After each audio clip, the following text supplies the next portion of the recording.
páncreas, actúa en el hígado. En el hígado hay unas reservas de glucosa.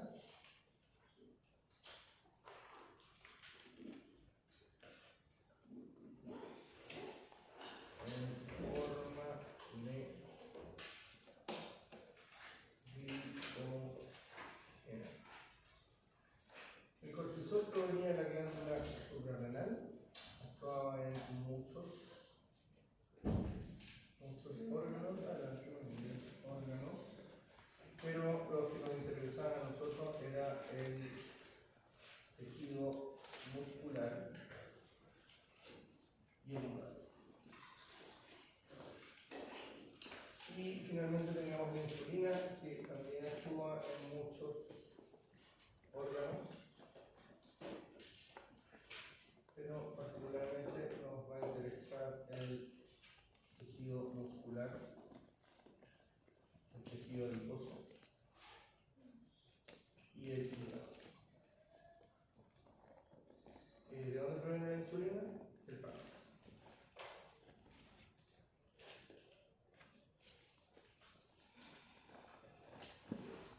Célula beta, celular. ¿Sí? Entonces, una de las cosas que también se suele preguntar, más bien tener en consideración, es que para que el páncreas tenga una excelente producción de insulina, necesitamos de una hormona que viene del intestino que se llama GLP. Entonces, esta viene del intestino. Entonces, los órganos que hay que tener presente es de dónde vienen y hacia dónde van. Entonces, GLP1 en el intestino va a ser páncreas. El páncreas produce insulina. Entonces, ¿dónde viene la insulina? El páncreas, la célula beta, y hacia dónde va? Hacia muchos órganos. No es una hormona que actúe sobre un órgano en particular, sino que eso tiene un nombre, se llama pleiotropismo.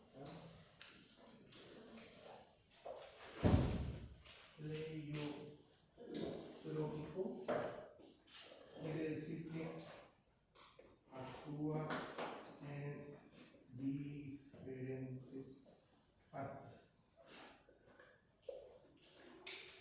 Entonces, la insulina es una hormona pleiotrópica, GLP1 no, porque solamente actúa en el páncreas. Glucagón tampoco es una hormona pleiotrópica porque solamente actúa en el hígado. El cortisol sí que es una hormona pleiotrópica, ¿por qué? Porque actúa en múltiples partes, proviene de la glándula suprarrenal. Y el cortisol entonces, junto con el glucagón y la insulina, nos van a ayudar a regular la glicemia. Entonces, consideraciones de la glicemia. Si está alta, aumenta la osmolaridad del plasma. Esto va a hacer que aumente la bulimia, que aumente la presión arterial y que se deshidraten otros tejidos. Generalmente el diabético siempre le da sed, está en un grado de deshidratación. Por otro lado, si la glucosa baja mucho, corremos el riesgo de la hipoxia. Decimos hipoxia y no hipoxemia porque simplemente el glóbulo rojo, la saturación de la hemoglobina tiende al 100%, pero no la hipoxia. Entonces el concepto de hipoxia es no llega oxígeno a los tejidos. Otra cosa, vamos conversando de a poco. ¿Dónde queda la hipoglucemia? Anemia, ¿recuerdan la palabra anemia? Sangre. Entonces, hipoglicemia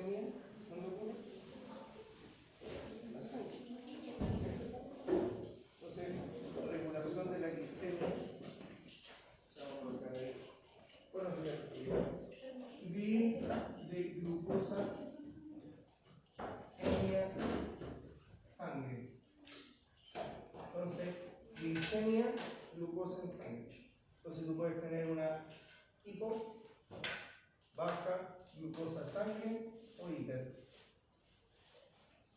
mucha glucosa en sangre. Consecuencia, aumento de la osmolaridad en el plasma.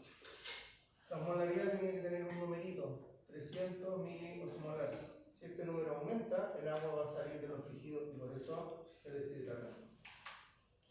¿Okay? Pero como el agua sale de los tejidos y se va a la sangre, el volumen de la sangre transitoriamente empieza a aumentar. Entonces tú tienes ahí un aumento de volumen con la consecuente aumento de presión arterial.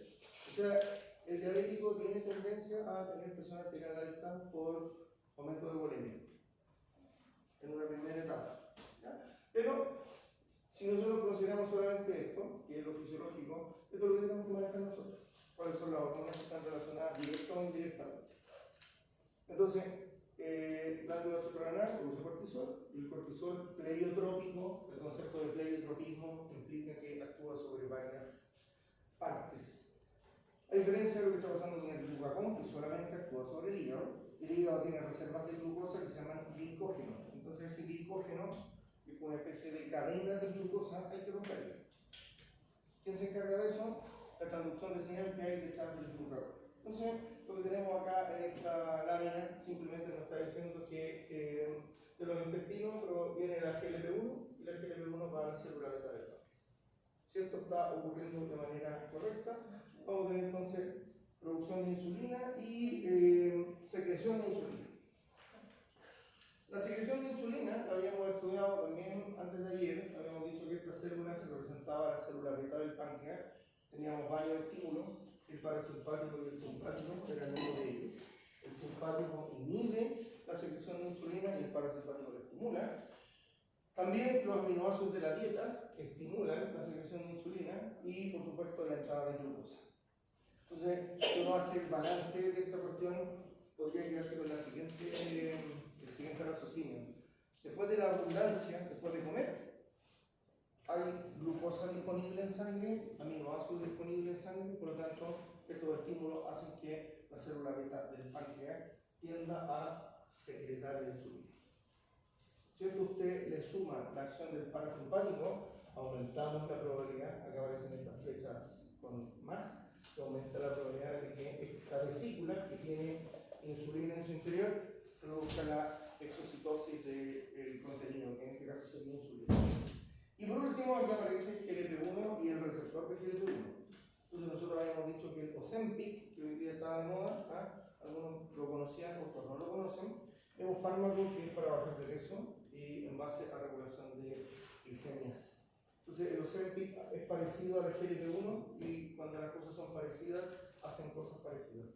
En este caso, se estimula el receptor de GLP-1 para aumentar la expresión génica de insulina y tener más insulina a disponibilidad en la célula beta del páncreas.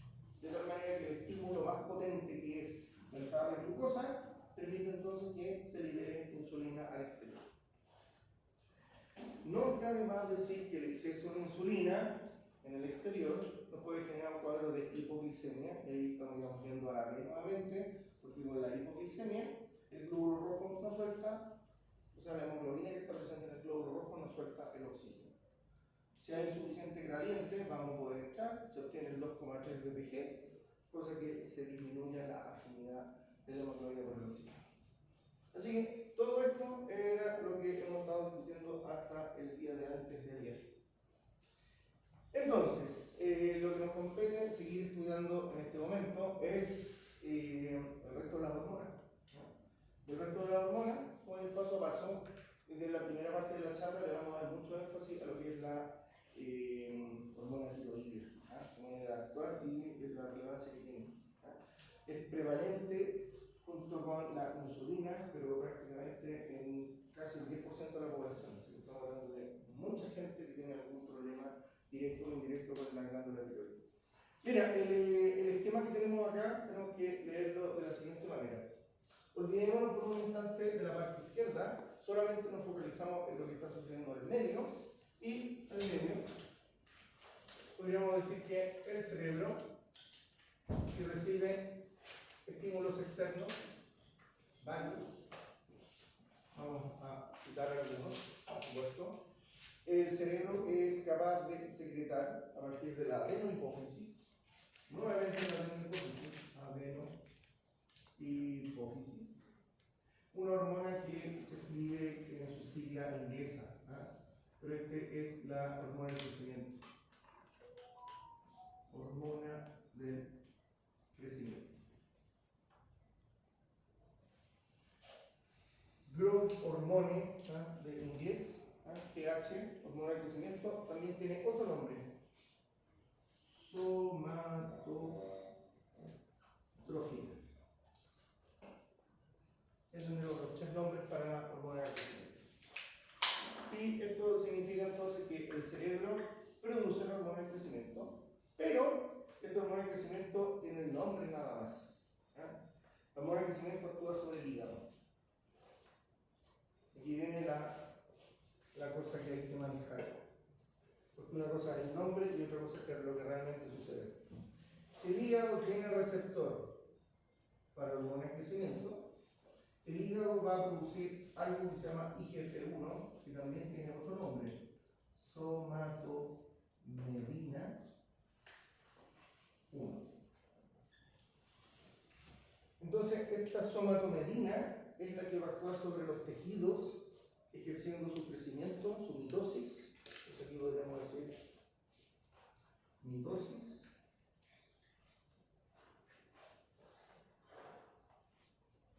Entre comillas, vamos a colocar aquí mantención.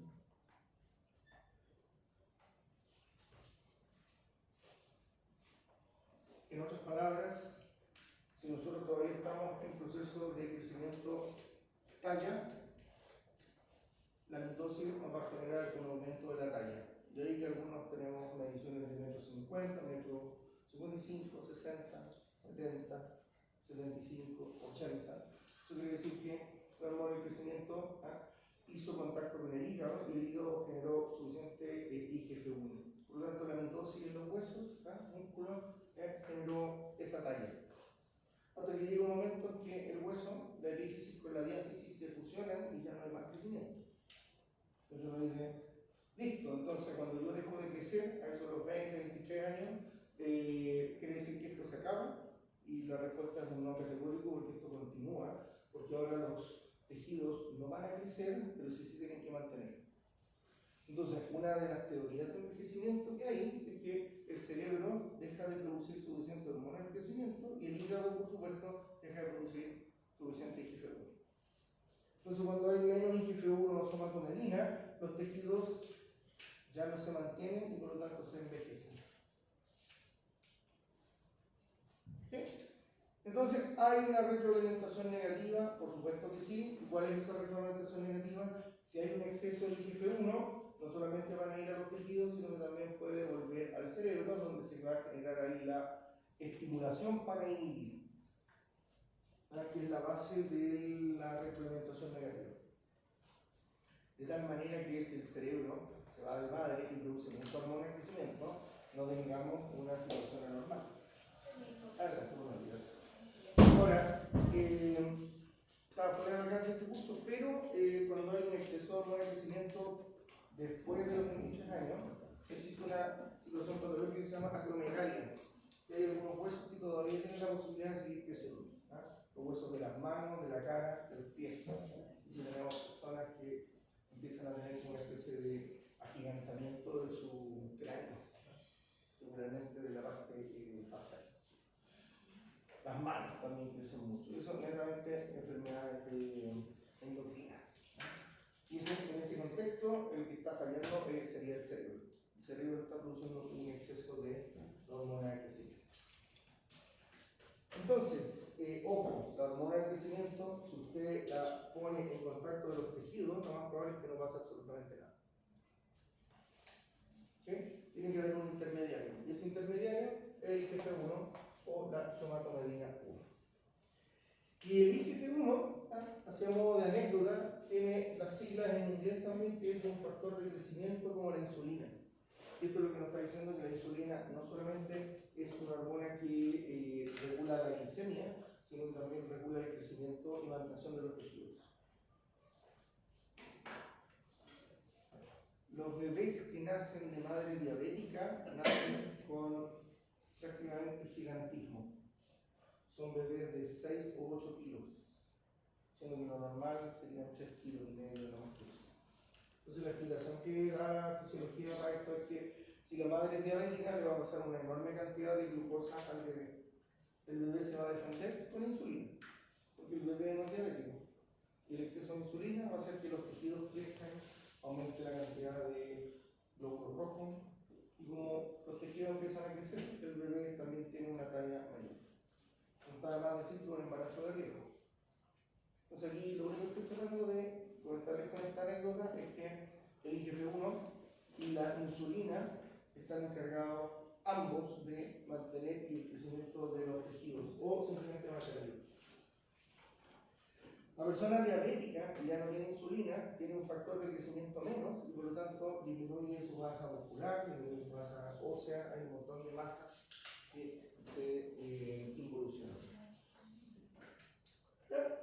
Y por último, mencionar que un estímulo, entre comillas, conductual o de ambiental radica en un estómago vacío. Cuando el estómago está vacío por muchas horas, las mismas células del estómago empiezan a producir una hormona que se llama grelina. ¿Y no sé a mí qué me importa esto? Bueno, si usted tiene grelina, va a estimular el cerebro para que produzca hormona que se llama. ¿Han escuchado del ayuno intermitente? Gente que está obsesionada con el ayuno, no solamente gente que lo hace, sino investigadores, porque todo esto nos lleva a, si el estómago está vacío por muchas horas y tenemos grelina, vamos a tener hormona de crecimiento. Si tenemos hormona de crecimiento, vamos a tener más IGF-1. Y si tenemos más IGF-1, los tejidos se van a renovar. Entonces es una técnica nutricional, fisiológica, como para renovar tejidos. Y lo otro que sucede con el cuerpo, a lo mejor no lo han escuchado, es un concepto celular que se llama autofagia, en el cual las células empiezan a utilizar los mismos componentes internos que están más deteriorados y los empiezan a renovar. Así se comen las mitocondrias viejas, las membranas viejas, y cuando viene el momento de la restitución de nutrientes, renuevan todo. Entonces, si usted quiere tener un rejuvenecimiento, dietas intermitentes, cosa que el estómago sea el que produce grelina para estimular el cerebro. ¿El estómago en todo momento está produciendo grelina? No, solamente cuando tenemos un vacío en el estómago. ¿Sí?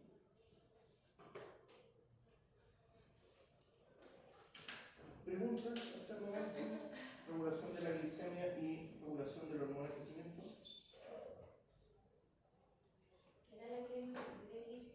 La grelina es una hormona que produce el estómago, pero en condiciones bien particulares, cuando el estómago está vacío.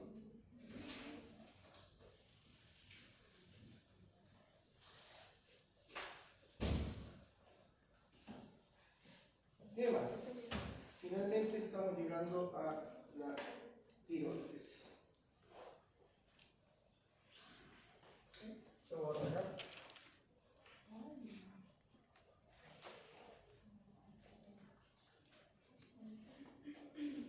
El esquema que está acá, ya lo hemos estudiado en otro sistema.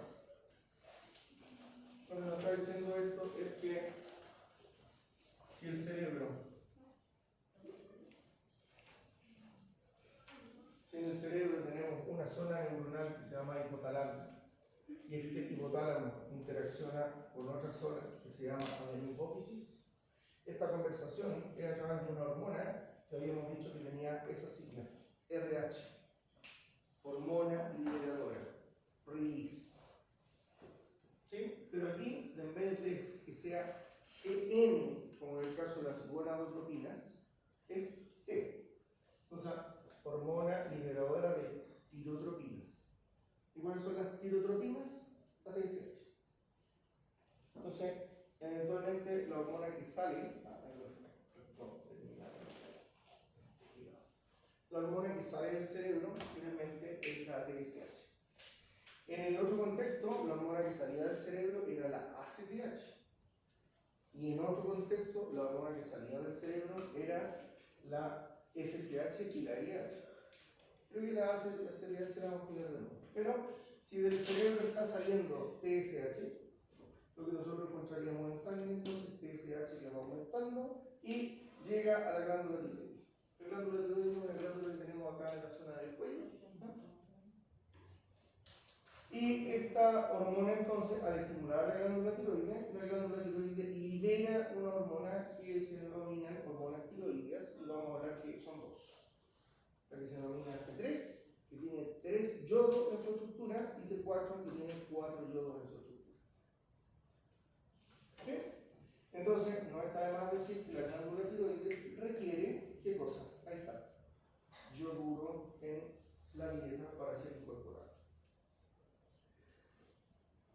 Cuando no hay yoduro en la dieta, se genera una patología que se llama cretinismo. El cretino es un enfermo hormonal en el cual la glándula tiroides, por falta de yodo en la dieta, no ha podido producir TH4. Y esto trae como consecuencia que no se estimulan zonas del cerebro que son importantes de nutrir con esta hormona. De nuevo, si la glándula tiroides produce TH4, va a actuar sobre otros órganos y va a actuar sobre el cerebro. Sobre el cerebro puede estar actuando en el hipotálamo, en la hipófisis y en la zona cortical. Eso es lo que estamos haciendo referencia. Si aquí el cerebro decimos que tiene una corteza, bueno, la hormona tiroidea, si es que llega a esta zona de corteza, va a estimular y tenemos un mayor predominio de líquido. Con esto lo que estamos invariablemente diciendo es que si nos empieza a fallar la hormona TH4 que proviene de la glándula tiroides, vamos a tener una disminución en las facultades cognitivas. Vamos a perder atención, retención de datos, retención de información y por supuesto interpretación. Entonces, de repente en el hipotiroidismo, personas que eran activas en un momento a otro empiezan a olvidar cosas, empiezan a tener fatiga cognitiva y posteriormente quedan en la cama tirados sin ganas de hacer absolutamente nada. Y eso muchas veces se confunde con depresión y no es depresión, es una enfermedad hormonal por falta de hormona TH4. Entonces, para que la glándula tiroides pueda producir TH4 necesitamos yoduro en la dieta. Si no lo tenemos, en edad precaria, vale decir en edad infantil, no se produce TH4 y vamos a tener el cretinismo. Finalmente termina siendo irreversible. Hoy en Chile no hay cretinismo porque por decreto del Ministerio de Salud de hace prácticamente 60 o 70 años, la sal en Chile tiene que estar yodada. Si ustedes van a ver la sal que compran, dice sal yodada, y hoy en día gourmet dicen sal sin yodo. Para tener en consideración que la sal no tiene yodo, pero por ley tiene que estar yodada. ¿Para qué? Para evitar cretinismo. Si la sal no estuviera yodada, toda persona que no ingiere mariscos ni pescado está en un riesgo de tener un hipotiroidismo nutricional. ¿Sí? ¿Se entiende entonces que aquí esto se considera como un nutriente? Y la única célula que tiene transportadores para la incorporación de yoduro es la glándula tiroides. Entonces, si esto es cierto y podemos estar estimulando la glándula tiroides con TSH, que es una hormona que proviene del cerebro, vamos a producir TH4, que son dos hormonas. Pregunta: ¿cuál es la más abundante en producción o son igual de abundantes? Y la respuesta es que la glándula tiroides siempre va a producir más T4 que T3. ¿Sí? Esa es un hecho de la causa. Y ahora ante la pregunta, ¿cuál de estas dos hormonas tiene la actividad biológica? La actividad biológica la tiene T3. Entonces, la injusticia de la vida es que se produce más de lo que no sirve y se produce menos de lo que sirve. Eso debería ser una primera conclusión. Sin embargo, T4, cuando ingresa a estos otros órganos o a la corteza o a la misma hipófisis o el hipotálamo, T4 internamente se transforma en T3. Pero para eso hay que haber una conversión interna.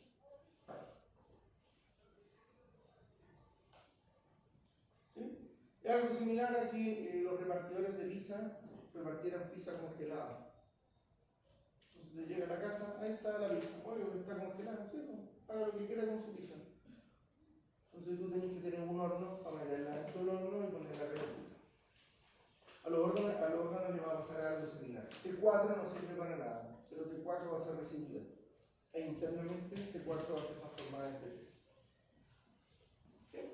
No tenemos receptores para T4, solamente tenemos receptores para T3.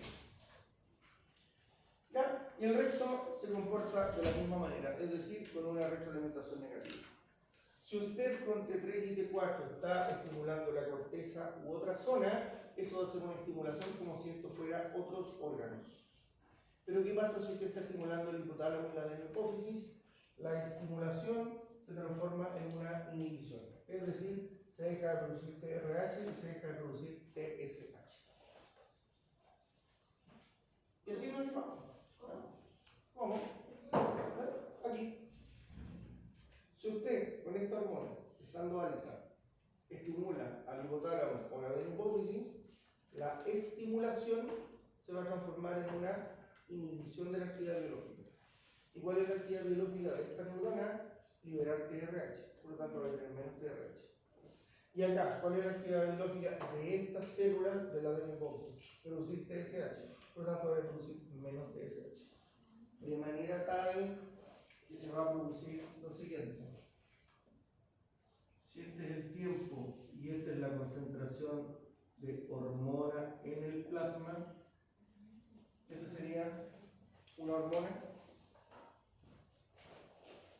y esa sería la otra. ¿Cuál es el azul?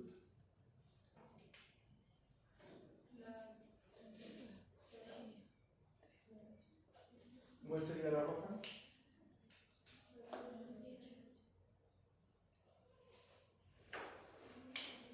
Empieza a aumentar la TSH, estimula al sistema 2, y el sistema 2 empieza a producir el producto 2. Y como el producto 2 empieza a aumentar, llega al sistema 1 y lo empieza a inhibir. Y por lo tanto, lo que produce el sistema 1 empieza a disminuir. Lo mismo que hicimos con la FSH y el HOL. Lo mismo que va a pasar con la ACTH y el cortisol. Porque estos son sistemas de retroalimentación negativa. ¿Sí?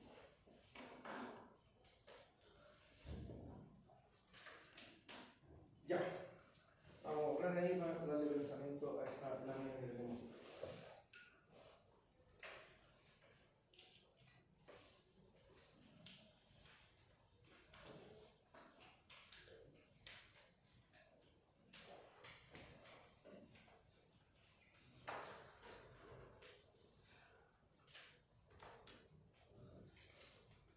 ¿Qué consta esta lámina que está en pantalla? Esto representa un folículo o un pedazo histológico de la glándula tiroides. Entonces, aquí tendríamos una célula. Podríamos ahí colocarle un núcleo, mitocondria, etc. Aquí al lado tendríamos otra célula.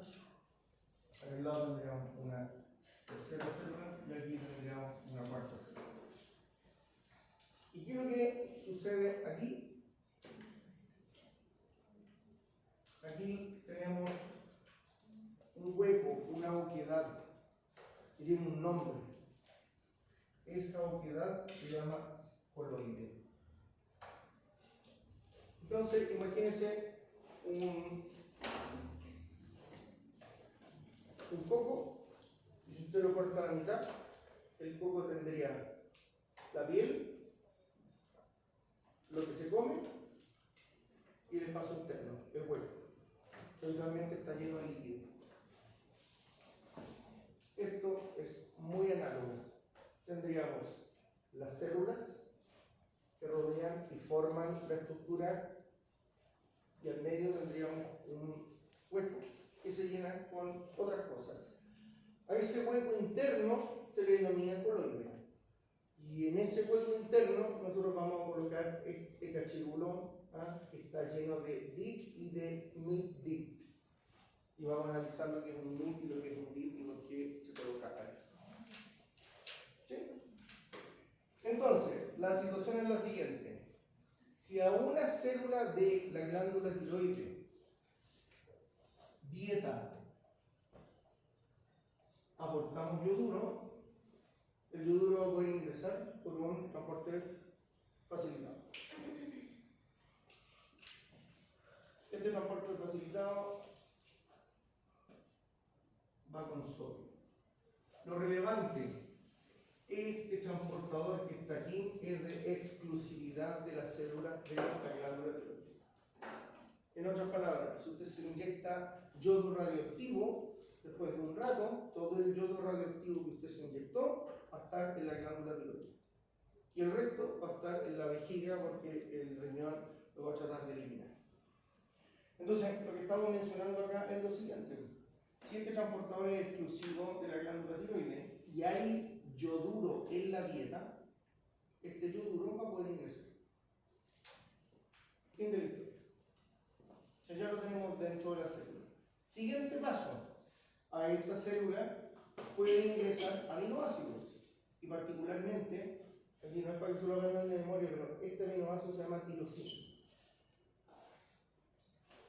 Uno de los 20 aminoácidos que se estudió en el curso de biología celular. Entonces, si son 20 aminoácidos, ya uno de ellos tiene esa estructura. Y eso es lo que nos interesa analizar. Si este aminoácido tiene esta estructura, uno le puede colocar un yoduro en ese punto o un yoduro en ese otro punto. ¿Qué implica esto? Que si usted coloca solamente un yoduro al aminoácido, usted va a obtener lo que se conoce como el monoyodotirosina, MIT. ¿Sí? Así que el MIT tiene un yoduro. Y si coloca los dos, va a tener el diyodotirosina. Y va a ser una tirosina que tiene dos yodos. Y de aquí empiezan las complicaciones. ¿Por qué? Porque ahora usted va a tener dos posibilidades, o tres. Juntar un MIT con un MIT, cosa que no ocurre, por eso esa la descartamos. Pero usted puede juntar un MIT con un DIT. Si usted forma un MIT con un DIT, va a tener T3. ¿Cómo es eso? Claro, si hay una tirosina que está aportando un yodo y otra tirosina que aporta dos, y usted los junta, usted va a tener